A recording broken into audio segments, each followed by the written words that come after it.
Well, the stabbing of 5 people in Ireland has inflamed dissatisfaction amongst the nation over rapidly increasing immigration. But police chiefs blamed rioting in Dublin city centre last week on a, quote, lunatic hooligan faction driven by a far-right ideology, end of quote. Joining us now to discuss this is author Michael Walsh.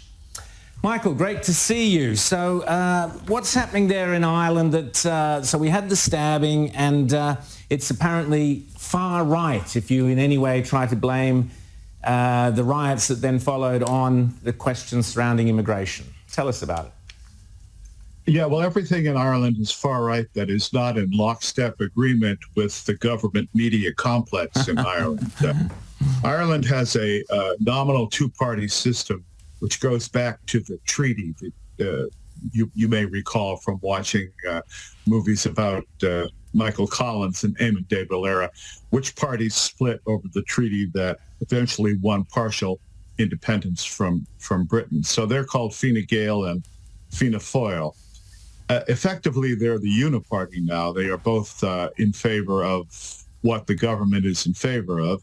And they have formed a coalition government after the last election, since neither one of them could get a majority.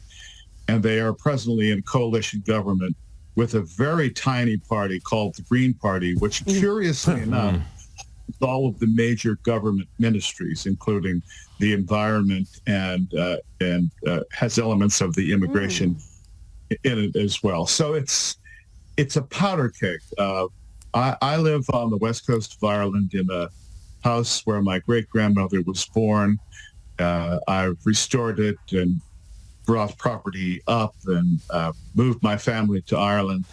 I have an Irish son-in-law. I have 2 Irish grandchildren and a third on the way, and I'm looking forward to seeing them very soon.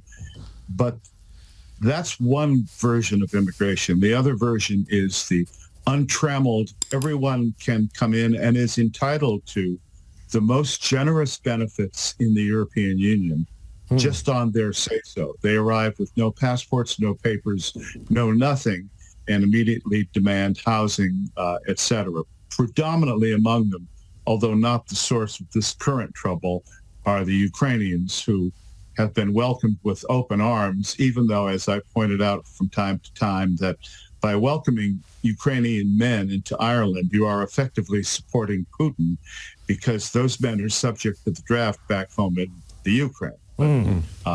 We haven't quite thought this whole thing through.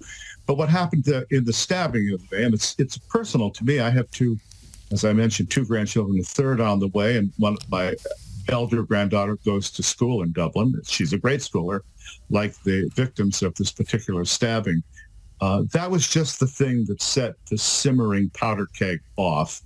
And the government has chosen to deal with it by basically cracking down on everyone who is opposed to immigration, as the term is understood in the political sense, and calling them far right and asking for hate speech crimes, new laws, and it's a mess. Michael, I saw Conor McGregor, the famous Irish UFC fighter, come out strongly. I think police are now investigating to see whether some of his statements breached hate laws, but he has been very, very outspoken about explaining where this anger comes from, and it's not just some far-right hooligan element. So I'm interested to see how he has suddenly become the voice of disaffected people. At the top of the show, we played a compilation of Irish politicians standing up in Parliament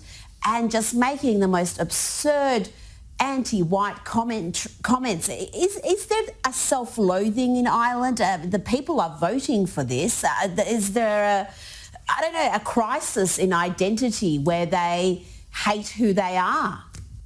Well, as I used to joke with my friend James, who's sitting next to you during the Australian lockdown, once a penal colony, always a penal colony, as far as Australia. And Ireland, once a slave state of the British, always a slave state. And in this case, we substituted 700 years of slavery under England for a few years, a few decades of freedom, and then rushed back into the embrace of new slavers. They live in Belgium, of all places. Who had Ireland gets taken over by Brussels on their bingo card. And Irish politicians now are wholly employed by the European Union. So they don't care what the Irish people think. They answer, and in their lights, understandably, to the EU and Belgium. And they're constantly citing EU laws over Irish sovereignty. Wow. Many years ago, I was flying back to Ireland, and a woman, Irish woman next to me said to me at that point, this was in the 90s, I feel like we're losing my country. And I said, what do you mean feel like? You already lost it. The minute you joined the European Union, you lost your sovereignty. 100%. And James. that's what happened. All of this comes from that. And so is that where then, I mean, I feel sort of like with Ireland, it feels like kind of the test case for a lot of other countries right now. And that if you look at this law that they're pushing through on hate speech, where essentially, you know, memes on your phone, the cops can look at your phone and say, hey, that's a hateful meme. You know, we don't like that. And you could wind up literally banged up for it. And I feel like this is almost the test model that they're trying it out in sort of a small country like Ireland to run it out in bigger jurisdictions, including, of course, Australia. Tell us about this hate speech law and how that would actually wind up working. Well, the hate speech law has been proposed now for a few months. It's been set aside, except that the government has used this protest by, quote, far-right hooligans in response to the stabbing of a little girl by what appears to have been an Algerian immigrant who had been ordered deported, oddly enough, and then was rescued probably by the NGOs who are the do-gooder external forces all over Ireland. They're quite powerful. And they eventually got him citizenship. Well, people were finally just completely fed up with this. But to crack down on the people, remember, the people don't matter. They're animals on a farm. And Ireland is viewed by the EU as a kind of backwater with a lot of empty space because, after all, the Brits emptied us out from 8 million to 4 million people during the famine. But, you know, as John Cleese says in Fawlty Towers, just don't mention the war. So we don't mention the famine. But there's a lot of space in Ireland. It's being used. I think you're absolutely right, James. It's being used as a test case in order to see how far they can push a country that doesn't really have a lot of pushback in it.